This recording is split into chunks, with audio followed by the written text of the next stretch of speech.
What's going on, everybody? Welcome to the channel. I told you guys the other day we had a lot of work to do and not a lot of time to do it, so that's what we're gonna do today. As you can tell, it's another beautiful Oregon day. The wind's blowing. It's not raining yet, but you better believe it's going to. So the first thing I'm gonna do is we're gonna take these housings off of these 3rd gen mirrors. And I looked the other night, looked, and no one has any video or information on how to take those off. On a 4th gen, you can. On a 4th gen, they're really easy. You just pop the outside off, you paint it, you put it back on, whatever. I already took this side apart, just to show you guys it can be done. I already took this side apart, so I had a good understanding on how to do it. Unfortunately, what you have to do is you have to take this inner piece off first, because there's screws. If you can see these tabs, there's a screw there, one there, and then there's one behind right here, which is a pain to get to. But come to find out, you can do this too. Wouldn't recommend it, but if you guys want some real serious toe mirror action, you can fold that down even more.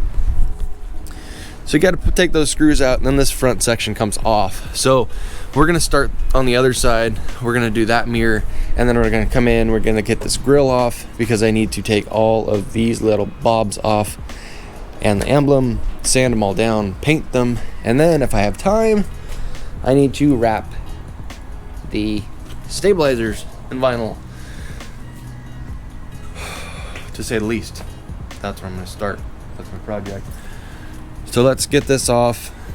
Not too bad. Show you guys how to do it. Then we'll move on, see where we get. So you want to grab a fine tip screwdriver or something safer, and then come in here in the seam. And what you're gonna do is you're gonna be very, very careful, and you actually have to pull the two halves apart. And like I said, the front half comes off first.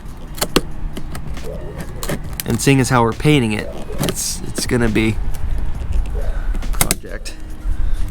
But you can see, you just kind of pry it apart very carefully. You don't want to break any of this stuff, especially like a few days before you absolutely need it. So that's gonna come off like that. Oh yeah. You're gonna do the same on the top half. It's gonna come off just the same. The top half is gonna pry off at the bottom. I need both hands to do this, so I'm gonna set you guys down and you can go from there.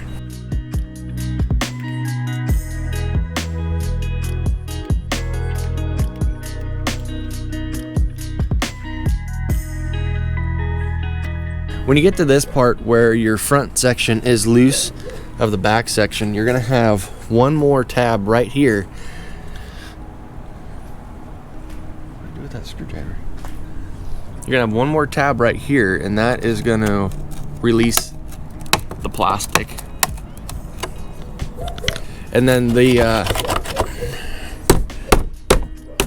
you might want to fold that down like that. That comes off. Now, with your mirror in the super toe mode, you want to come through, and there's a screw here. You want to get out here, right there, and then this outer piece is going to fall right off.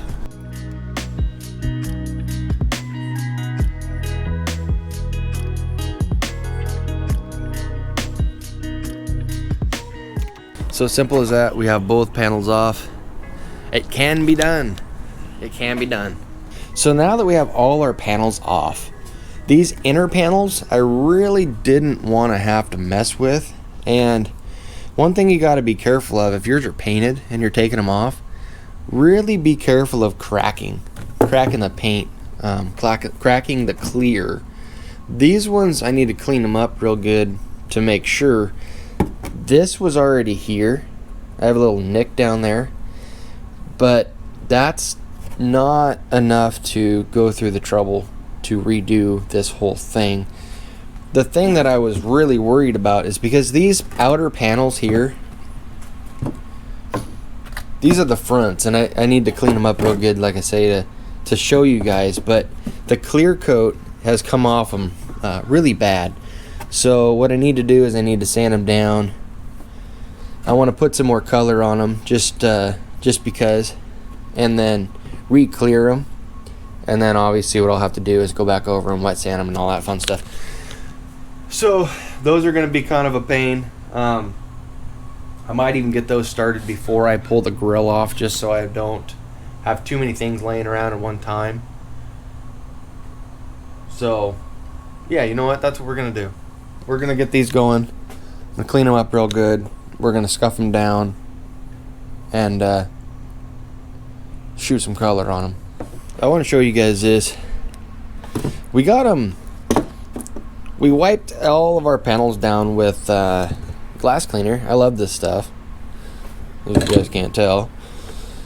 Just to get the grime and the dirt off of them. And you can tell even more with them off. You see these. So not only is the clear just peeling really, really, really bad, but they're just oxidized. They're faded. They're dull. They're gross. So you never really know how bad you need to do this until it's too late. The inner panels, like I said before, I'm not too worried about the inners. They still look really good. Like I said, this one's got a little blemish here, but I mean, for what I'm doing, for what this is, you really, really, really have to search for that. So I'm not gonna worry about that so much. And this one's better. This one doesn't have much for damage at all. Now, the big thing about this, as you can tell, these were textured. And what you do is you go through with some high build primer or whatnot, and you just spray and sand until you get a smooth finish. This is a whole lot easier if you know that these come off to color match your mirrors, because you can get in better places. As you can tell on these, they were not taken apart, and you can't get paint there. You can't get your prep done there. So little details, you're not going to notice that too much. I'm going to set these aside to keep them kind of safe from overspray and just damage, since I'm not going to do anything with them.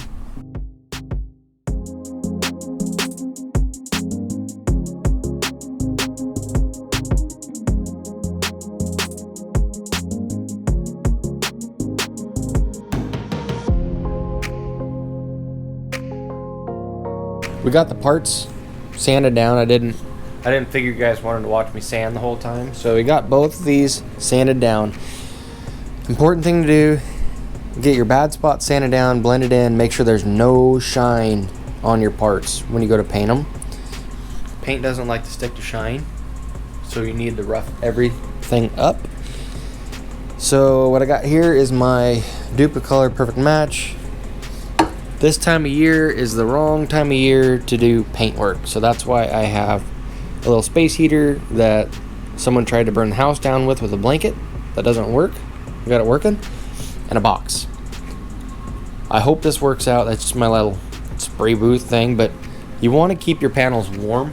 The warmer it is, the better your paint's going to work. It's going to flow better, lay better, all that fun stuff. So what I'm going to go through is I'm going to put my rubber gloves on, because I don't want any dust getting on these, and my hands are dusty from all the sanding. I'm going to spray some color down, and then while that's drying, then we're going to go ahead and take that grill off and start taking it apart. I don't know how much more my hands are going to take because they're cramping so bad, but at least we can try. So paint can, electrical tape, take one lap.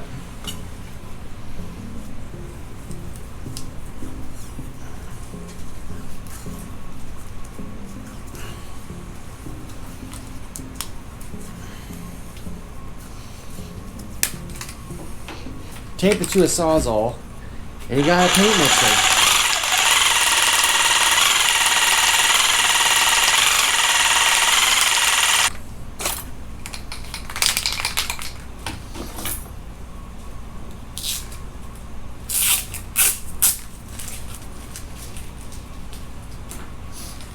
You don't need to wear yourself out with that stuff.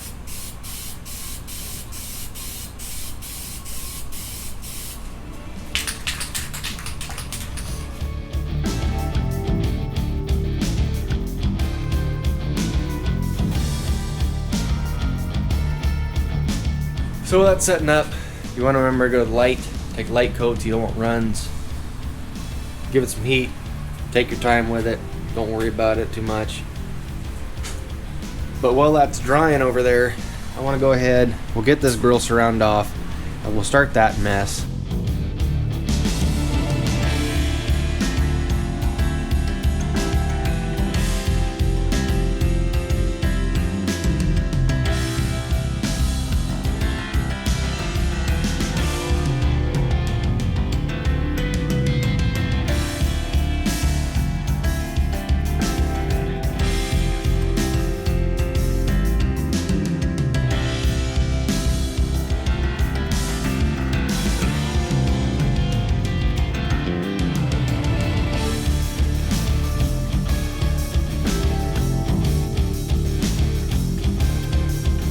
So she's getting uglier by the minute. You got the mirrors taken apart, they look bad. You got the grill off now, things starting to look horrible, but it'll all be worth it in the end. So the way that these Overkill Fab grills mount is you cut the inner cross out of your factory grill, and then you very carefully take your time and make sure you drill your holes for your tabs right. And then over here you have these, like, I don't even know what to call them, little wings or whatnot. But anyway, they're gonna go up there. You're gonna want to notch the grill out a little bit for those. I'm sure I could have done a better job with this, or a better job could have been done with this, but that's how these mount. So it's all half-inch, or it's all quarter-inch hardware. So I'm gonna take the nuts off the bolts, take these little flappers off of there, and then we'll have the grill out. And then we have to battle all of these screws to get the spikes out, or the studs, and then we have these. So it shouldn't be bad. I know there's a lot of sped up stuff in this and jumping around, but we got a few things going on, and I really don't want to make multiple videos about this stuff because you've seen it once, you've seen it a million times, and you guys don't need to struggle through that. So we're gonna get this taken apart. We'll have the bare grill. It'll be easier once the grill's out of the shell to get all the screws out. Hopefully they all come out, because that's bad news when they don't.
Alright guys, as you can tell outside, it's getting darker.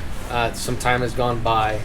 It's only gotten nicer outside with the rain and the wind, and we got a lot done today, but I think I'm going to close it off here. I was hoping to get all this done in one video for you guys, but it's just not going to happen. So next time you see us, we'll be putting the parts back on the truck. And by us, I mean me and the star of the show back there, which everybody wants to see. But what we got done today is we have the emblem for the grill and the studs all off and in primer.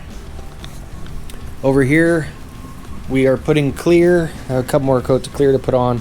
We're putting clear on these mirror arms, and then they need wet sanded and buffed out.